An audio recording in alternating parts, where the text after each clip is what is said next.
Newcastle, a fixture in the top four as we head into this World Cup break. They are breathing down the neck, certainly, of Manchester City, just 2 points behind the champions, 7 points behind the league leaders, Arsenal. But you believe, Darren Ambrose, not only could they challenge for the top four Eddie Howe's side, you think they could be in the title race?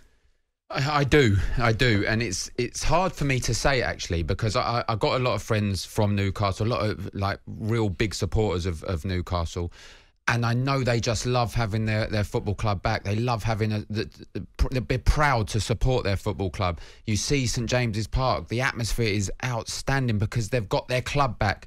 They've had bad times over the last 10, 15 years, and now they can support something. But I have to call it as I see it. And they won't like me saying it because they like going under the radar. I just feel they can be in with a title challenge. I'm not saying they're going to oust Manchester City or Arsenal, but they're third in the Premier League. They've lost one game, and they drew, and that was to Liverpool when potentially it was the 98th minute. There was question marks over it.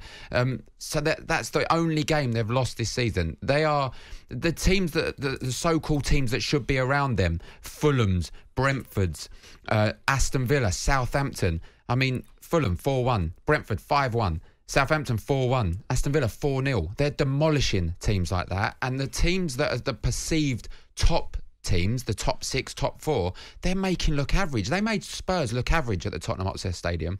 They made Chelsea look average yesterday. They got a point at Old Trafford where normally they'd lose games like that. For me, the reason I'm saying this as well is the World Cup's around the corner. We know a lot of players are going. Almiron's not going. Sven Botman's not going. Saint Maximam's not going. There's huge players in the team that are not going to be coming back fresh. If they come back, I think the 26th they play Leicester. That's a winnable game. Then they play Leeds away at home. That's a winnable game. They go into January. The transfer window opens and they're sat in the top 3 or 4. There's going to be huge players that are wanting to join this project. So where do they strengthen? Where do they strengthen them? I don't think it's about strengthening. I think it's about adding. So they strengthen their squad. They just need to add players. They've already done fantastically with the signings.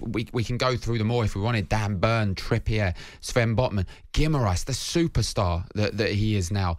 Isak, I mean, they're starting to creep up in terms of price tags, and they've done all the right things. Matt Targett, they've foundations. Nick Pope, fantastic players to build the squad. Then they're signing Isak and players like that are going to be the superstar players. There's other players now going to be looking, thinking, this not only financially they're going to be better off as well than most football clubs, if not all of them. They're going to say this is a project, and there's a slim chance that if we go there now, it's an unprecedented time this season, and there's a chance that we could creep up if we continue to evolve and play the way we are. I think top 4 is massive reality for them this season, but there is a slim chance that they could compete for number 1 spot. Not that he's jumping on their bandwagon, but I've not heard him refer to Newcastle as we before. We've been doing this programme for 3 years? Once you play for the Magpies, you are a we. I'm telling you, you are a we. Hey, you laid out. Do you support Wickham? Yes. No, yeah. Well, you support Liverpool, but yes. Wickham is a we. Yeah, 100%. You was a legend there. Yeah. Obviously, I'm not a legend at Newcastle, but I'm glad you acknowledge that. It's a we. Do you know what? There's a couple of points on this. First of all, Simon Jordan will be back tomorrow alongside Jim White, 10 o'clock here on talkSPORT. Graeme Souness joining them as always on a Monday. He was scathing when Eddie Howe took the Newcastle job. He accused him of bottling it when he didn't go to Celtic when he had the opportunity. I think he owes Eddie Howe a massive apology. And I think there are other people out there as well, because he wasn't seen as a glamorous name. People said, he's only ever done it at Bournemouth. I tell you what, how he's proved people wrong. Yep. And you know what? He's the best person to handle this situation, because while people like Darren Ambrose will be talking about the top 4 and challenging for the title, Newcastle fans starved of success for so long, they'll be entitled to get carried away. There's a real feel-good factor at St James's Park. Eddie Howe's feet, I can tell you, as someone who knows him well from when he was down on the South Coast, they will be firmly on the ground. And if he came on this programme tonight, he'd still be saying, let's just get to 40 points and we will go from there. You will not hear Eddie Howe talk about challenging for the title. If they were 4 points clear with a game to go, he'd still say, it's not done yet. I mean, I don't know. He's not been in this position before, though. Yeah. He's always been competing to stay in the league. He's not been...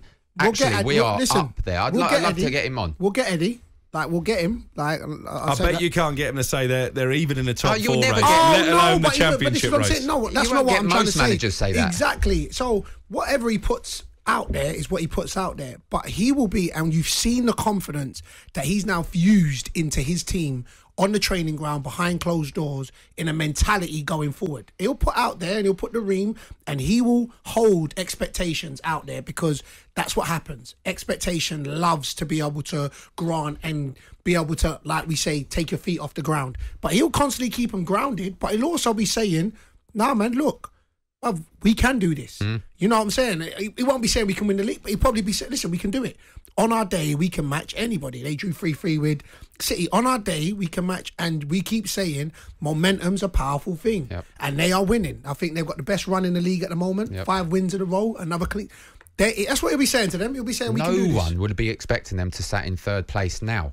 No one. I mean, And do you know what? I remember being on air last year with Andy Goldstein when they were sat rock bottom of the league, and a little bit because I loved my time up in Newcastle, I was saying they'll be okay. Newcastle will be fine, because it doesn't matter when you get the points, it doesn't matter how you get them, it's when you get them. They can come the last 10 games, they'll stay in the division. And then I said, and next year, I guarantee they'll be competing for Europe. I mean, I was hoping more than actually thinking that. They've exceeded my expectations this year, and I think, like I said, they won't like me saying it too much, but I have to call it as I see it. They are a problem for any team in the division. After the 2 teams I mentioned, Leicester and Leeds, then they're at home to Arsenal, and that's the huge one. If they get the 2 points, the 6 points in the games, which I expect them to, and then they play Arsenal and they get something out of that game, they have to be taken seriously.